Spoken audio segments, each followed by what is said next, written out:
नमस्कार, आप देख रहे हैं न्यूज 80 और मैं हूं आपके साथ शिवानी शर्मा। उत्तर प्रदेश की राजनीति, मौसम, किसान, अदालत और बड़ी प्रशासनिक खबरों के साथ हाजिर है आज की 15 फटाफट बड़ी खबरें। तो चलिए शुरू करते हैं आज का सुपरफास्ट बुलेटिन। उत्तर प्रदेश में मुख्यमंत्री योगी आदित्यनाथ ने युवाओं को वैश्विक स्तर का कुशल कार्यबल बनाने के लिए सरदार वल्लभ भाई पटेल रोजगार एवं औद्योगिक क्षेत्र परियोजना को तेजी से आगे बढ़ाने के निर्देश दिए हैं। सिंगापुर के institute of technical education model पर आधारित ये परियोजना युवाओं को विश्व स्तरीय प्रशिक्षण, विदेशी भाषा शिक्षा और रोजगार के अवसर प्रदान करेगी। हब एंड स्पोक मॉडल के तहत 4 क्षेत्रीय हब बनाए जाएंगे। सरकार का लक्ष्य प्रतिवर्ष 10 लाख युवाओं को प्रशिक्षित कर रोजगार से जोड़ना, 80% प्लेसमेंट सुनिश्चित करना और 2 लाख नए MSME उद्योगों को बढ़ावा देना है। परियोजना में सिंगापुर की ITES संस्था तकनीकी सहयोग दे रही है। उत्तर प्रदेश में पंचायत चुनाव को लेकर बड़ी हलचल तेज हो गई है। राज्य निर्वाचन आयोग ने त्रिस्तरीय पंचायत चुनाव की अंतिम मतदाता सूची जारी कर दी है, जिसमें 1.81 करोड़ नए मतदाता जोड़े गए हैं और 1.41 करोड़ नाम हटाए गए हैं। इससे कुल मतदाताओं की संख्या में करीब 40 लाख की बढ़ोतरी हुई है। हालांकि वोटर लिस्ट जारी होने के बावजूद चुनाव की तारीख अभी तय नहीं है। सबसे बड़ा मुद्दा OBC आरक्षण का है, जिस पर पिछड़ा वर्ग आयोग की रिपोर्ट और इलाहाबाद हाई कोर्ट में चल रही सुनवाई निर्णायक भूमिका निभाएगी। ऐसे में पंचायत चुनाव कब होंगे, इस पर अभी भी संशय बना हुआ है।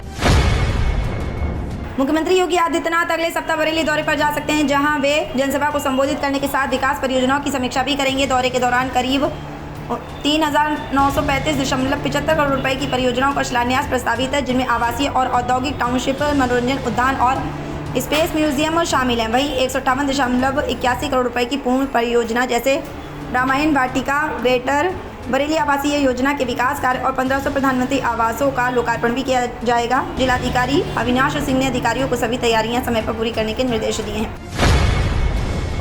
उत्तर प्रदेश में छात्राओं को स्कूटी देने की महत्वाकांक्षी रानी लक्ष्मीबाई स्कूटी योजना अब तेजी पकड़ती नजर आ रही है। मुख्यमंत्री योगी आदित्यनाथ की नाराजगी के बाद उच्च शिक्षा विभाग ने नया प्रस्ताव तैयार किया है, जिसके तहत पहले वर्ष की मेरिट के आधार पर छात्राओं को स्कूटी दी जाएगी, ताकि वे आगे की पढ़ाई सुगमता से जारी कर सकें।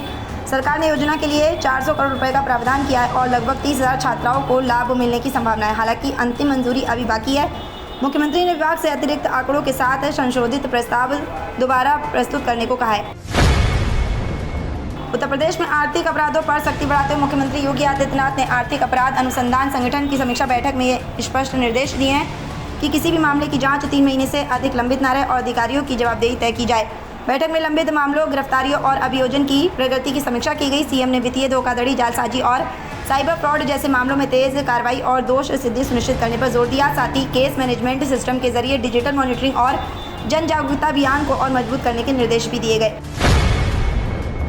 उत्तर प्रदेश में प्रधानमंत्री फसल बीमा योजना में फर्जीवाड़ा रोकने के लिए सरकार ने नई सख्ती लागू की है। अब प्रधानमंत्री फसल बीमा योजना के तहत बीमा राशि स्वीकृत होने से पहले आवेदनों का निवारण सत्यापन किया जाएगा। चकबंदी वाले गाँव में विशेष निगरानी के लिए तहसीलदार समितियां गठित करने के निर्देश दिए गए हैं, जो स्थलीय जांच करेगी। महोबा, झांसी और ललितपुर सहित कई जिलों में पहले हुए फर्जीवाड़े के मामलों के बाद ये कदम उठाया गया है। सरकार ने खरीफ 2026 से रैंडम जांच और सख्त मॉनिटरिंग लागू करने का भी निर्णय लिया है, ताकि फर्जी आवेदनों का पूरी तरह रोक लगाई जा सके।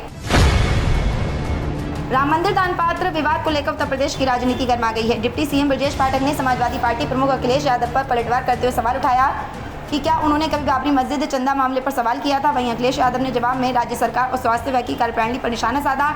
उन्होंने अयोध्या स्थित राम मंदिर में कथित दान पात्र, गबन और ट्रस्ट की भूमिका पर भी सवाल उठाए और सरकार पर मामले को लेकर चुप्पी साधने का आरोप लगाया। इस बयानबाजी के बाद प्रदेश की सियासत और तेज हो गई है। उत्तर प्रदेश भाजपा अध्यक्ष पंकज चौधरी ने दावा किया है कि 2027 के विधानसभा चुनाव में भाजपा 2017 से भी बड़ा बहुमत हासिल करेगी। कानपुर और बुंदेलखंड दौरे के दौरान उन्होंने कहा कि जनता अब परिवारवाद और भ्रष्टाचार को नकार चुकी है और विपक्ष के नैरेटिव को स्वीकार नहीं कर रही है। उन्होंने इंडिया गठबंधन पर भी निशाना साधते हुए कहा कि इसमें गहरी दरार आ चुकी है। साथ ही उन्होंने दावा किया कि उत्तर प्रदेश की कानून व्यवस्था पहले से बेहतर हुई है और भाजपा पूरे दमखम के साथ फिर से सरकार बनाएगी। उत्तर प्रदेश में भीषण गर्मी के बीच बिजली कटौती को लेकर सियासत तेज हो गई है। समाजवादी पार्टी प्रमुख अखिलेश यादव ने सोशल मीडिया पर एक कविता लिखकर योगी सरकार पतंज कसा और अघोषित बिजली कटौती पर जनता की परेशानी उठाई। उन्होंने कहा कि कई जिलों में घंटों बिजली गायब रहने से लोग परेशान हैं। दूसरी ओर सरकार का कहना है कि व्यवस्था सुधार के लिए बिजली विभाग को सख्त निर्देश दिए गए। मुख्यमंत्री योगी आदित्यनाथ ने अधिकारियों को निर्बाध बिजली आपूर्ति सुनिश्चित करने के आदेश दिए हैं, जबकि मंत्री स्तर पर भी विभागीय समीक्षा की जा रही है। एनडीए में सीटों को लेकर अंदरूनी दबाव की राजनीति तेज होती दिख रही है। पश्चिमी उत्तर प्रदेश में राष्ट्रीय लोकदल के प्रमुख जयंत चौधरी ने आगामी विधानसभा चुनावों के लिए करीब 35 से 40 सीटों की मांग रखकर भाजपा की रणनीति को चुनौती दी है।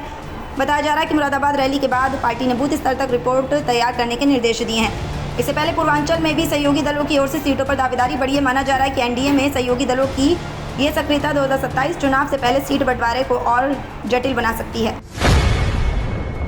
उत्तर प्रदेश में विधानसभा चुनाव की तैयारी तेज करते हुए बहुजन समाज पार्टी ने करीब 100 सीटों पर उम्मीदवारों और प्रभारियों के नाम फाइनल करने की प्रक्रिया तेज कर दी है। पार्टी की योजना की जून के अंत तक कई सीटों पर औपचारिक घोषणा कर दी जाए। इसके लिए 22 जून को फैजाबाद में बड़ी रैली और 23 जून को अकबरपुर में कार्यक्रम प्रस्तावित है, जहां चुनावी रणनीति और संभावित प्रत्याशियों को लेकर संकेत मिल सकते हैं। प्रदेश अध्यक्ष विश्वनाथ पाल ने स्पष्ट किया है कि पार्टी किसी भी दल से संगठन नहीं करेगी और अकेले चुनाव लड़ेगी।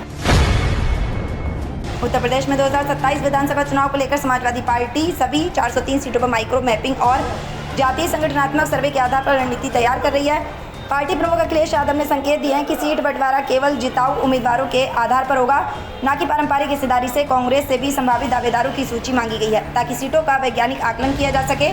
सभा का फोकस बूथ स्तर के फीडबैक, लोकसभा प्रदर्शन और क्षेत्रीय समीकरणों पर है, जिससे भाजपा के खिलाफ मजबूत संयुक्त रणनीति बनाई जा सके। इटावा में समाजवादी पार्टी के प्रमुख महासचिव शिवपाल सिंह यादव ने केंद्र और उत्तर प्रदेश सरकार का तीखा हमला बोला। उन्होंने कहा कि सरकार को मन की बात नहीं बल्कि जनता की समस्याओं को सुनना चाहिए, क्योंकि लोग महंगाई और बेरोजगारी से परेशान हैं। 2027 विधानसभा चुनाव को लेकर उन्होंने दावा किया कि जनता इस बार बड़ा बदलाव करेगी और कई बड़े नेता राजनीतिक रूप से कमजोर हो जाएंगे। शिवपाल यादव ने 2024 लोकसभा चुनाव के नतीजों का हवाला देते हुए विपक्ष की ताकत बढ़ने की बात भी कही और कहा कि लोकतंत्र में अंतिम फैसला हमेशा जनता का होता है। मेरठ के साकेत स्थित ITI परिसर में 17 जून को मंडल स्तरीय रोजगार मेला आयोजित किया जाएगा, जिसमें करीब 50 कंपनियां भाग लेंगी और लगभग 3000 पदों पर भर्ती की जाएगी। इस मेले में मेरठ मंडल के मेरठ, हापुड़, बागपत, बुलंदशहर, गौतम बुद्ध नगर और गाजियाबाद जिलों के ITI व कौशल विकास से प्रशिक्षित युवा हिस्सा ले सकेंगे। चयन प्रक्रिया योग्यता और कौशल के आधार पर होगी, जहां शुरुआती वेतन करीब 15,000 रुपये तक मिल सकता है। महिला अभ्यर्थियों, दिव्यांगजनों और आर्थिक रूप से कमजोर वर्गों को प्राथमिकता दी जाएगी। रोजगार मेले के लिए ऑनलाइन रजिस्ट्रेशन QR कोड के लिए जरिए किया जा सकता है।